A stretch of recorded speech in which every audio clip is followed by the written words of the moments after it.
Aí, tema importantíssimo discutido agora entre Holanda, Canadá e Reino Unido. E você se pergunta o que isso tem a ver com o Brasil. Hoje, aqui no Brasil, a gente também teve uma discussão muito séria sobre petróleo, porque o presidente Jair Bolsonaro falou sobre o aumento no preço do petróleo e as consequências disso. O presidente Jair Bolsonaro disse que o barril do petróleo está em 120 dólares.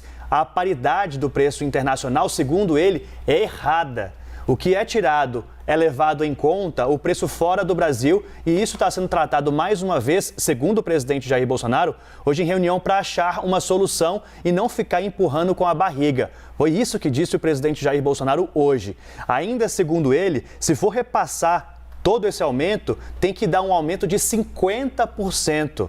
Então, o presidente Jair Bolsonaro detalha que vai conversar sobre esse assunto hoje com o ministro da Economia, que pretende solucionar esse problema dos combustíveis, já que nós não somos autossuficientes em petróleo e que as leis, segundo o presidente Jair Bolsonaro, foram feitas de forma errada lá atrás e isso altera o preço do barril e que vai procurar uma solução ainda hoje. Portanto, em plena sintonia com o que você acompanha, que foi o assunto dominante nessa entrevista coletiva com Boris Johnson, Justin Trudeau e Mark Rutte. Canadá, Reino Unido e Holanda afinados e sendo questionados no discurso sobre a dependência do petróleo e do gás da Rússia.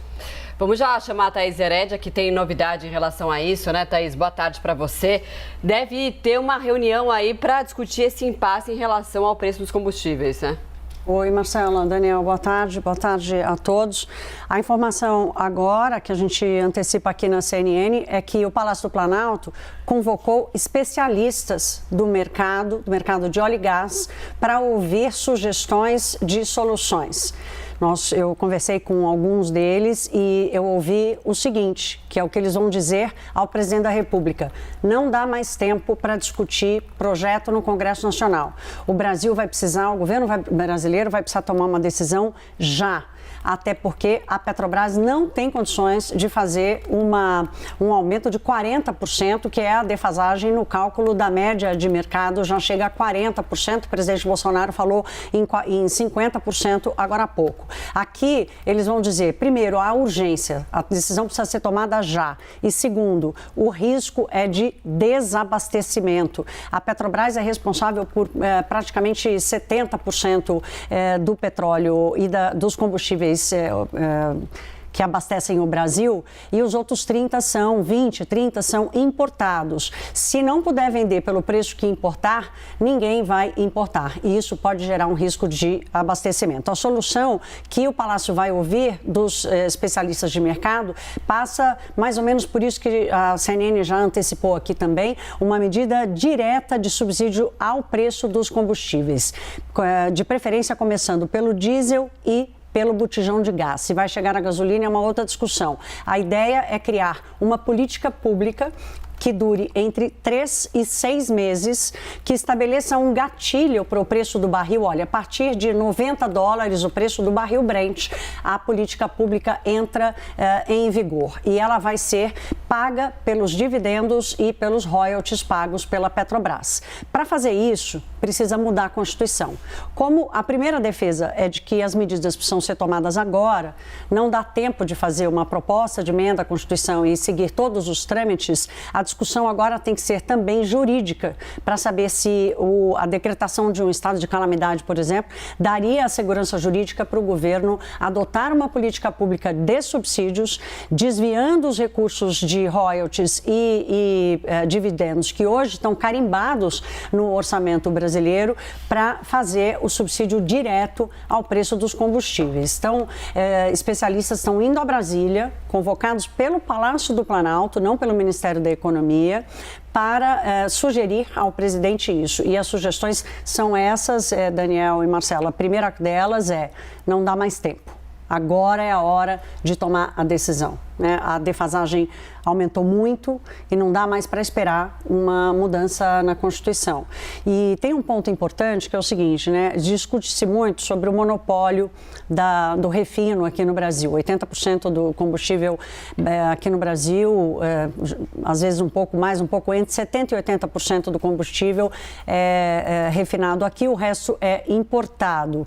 E comparando com os Estados Unidos, por exemplo, lá nos Estados Unidos, onde o preço do galão já passa de $4, o que não se via há muitos anos, há mais de 160 refinarias privadas, ou seja, há mercado, há concorrência, cada estado tem uma legislação diferente. Outros países do mundo também estão buscando saída para lidar com esse choque de custo no preço da energia. Estão reduzindo tributos temporariamente, estão fazendo política de transferência de renda para as famílias mais necessitadas, de menor renda. Portanto, há um movimento no mundo inteiro buscando uma saída imediata para lidar com esse choque de custos. E a sugestão que o Palácio vai ouvir, o presidente da República vai ouvir desses especialistas é exatamente seguir o mesmo ritmo. Agir com segurança jurídica, mas dar ao governo um instrumento de política pública, mesmo que seja à custa dos recursos que tem o carimbo do Congresso Nacional, que tem o carimbo no Orçamento Federal, mas garantir que esse choque de custos não seja repassado aos preços do consumidor e nem deixe o país sob o risco de desabastecimento de combustíveis. É uma informação importante que a Thaís Herédia traz agora, porque ao mesmo tempo que temos essa reunião, portanto, hoje ainda deve ser? Hoje, agora à tarde. Agora à tarde, com especialistas do mercado, a revelia da equipe econômica, portanto, essa reunião hoje com o presidente Jair Bolsonaro, em que ele vai ouvir as sugestões, as opiniões dos especialistas em mercado para falar de preço de combustível, que é um assunto que já se arrasta há algum tempo aqui no Brasil, antes mesmo da guerra na Ucrânia, e que inclusive tem uma mobilização muito grande no Congresso Nacional, no Senado, para votar os projetos que também tratam diretamente desse assunto. Thaís, como conciliar então o que quer o mercado, o que quer a equipe econômica, o que propõe o Congresso, num momento em que são inúmeras as variantes que afetam o preço do combustível aqui, em ano eleitoral? Em ano eleitoral. Então, a questão é o equilíbrio das medidas diante do cenário. O cenário da guerra, que impôs essa alta do petróleo absurda, que nós vimos em apenas 2 semanas, ela demanda uma outra resposta, que escapa, inclusive, do alcance eleitoral, do populismo, e ela precisa escapar disso. E é por isso mesmo que ela demanda ainda mais responsabilidade, essa sugestão de colocar ali uma política que vai durar entre 3 e 6 meses. Né?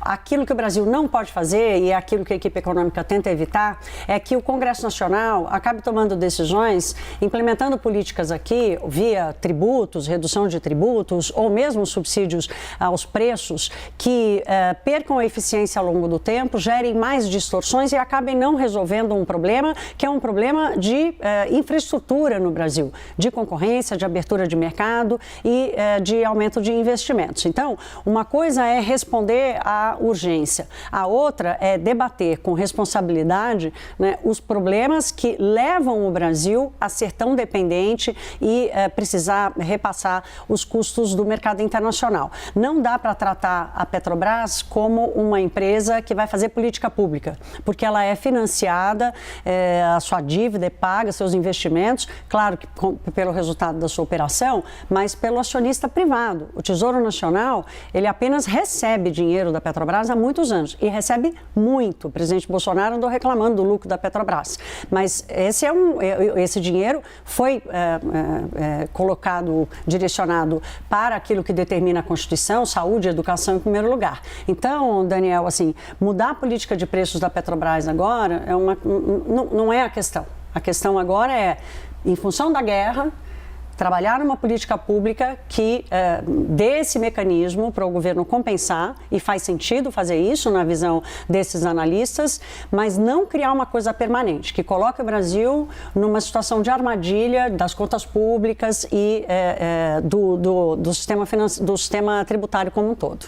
Thaís, rapidinho, só para a gente encerrar, chegou uma informação da CNN Internacional que o presidente americano está ponderando a flexibilização das sanções à Venezuela para isolar a Rússia e aumentar a produção de petróleo. Seria uma solução, uma alternativa Para a gente, inclusive, ou não? Não, para a gente não, porque no final das contas tem a discussão sobre a Venezuela, tem a discussão sobre um acordo com o Irã, que pode aumentar um pouco, mas o Irã tem uma participação pequena, quer dizer, qual é eu não sei a produtividade que tem hoje a Venezuela para se colocar diante e tentar amenizar isso. De qualquer forma, todo o esforço que eles conseguirem fazer para aumentar as fontes de abastecimento do mundo, ele sempre será bem-vindo. Mas o movimento parece ser muito maior do que isso e ele não parece ser uma coisa que vai durar apenas semanas, né?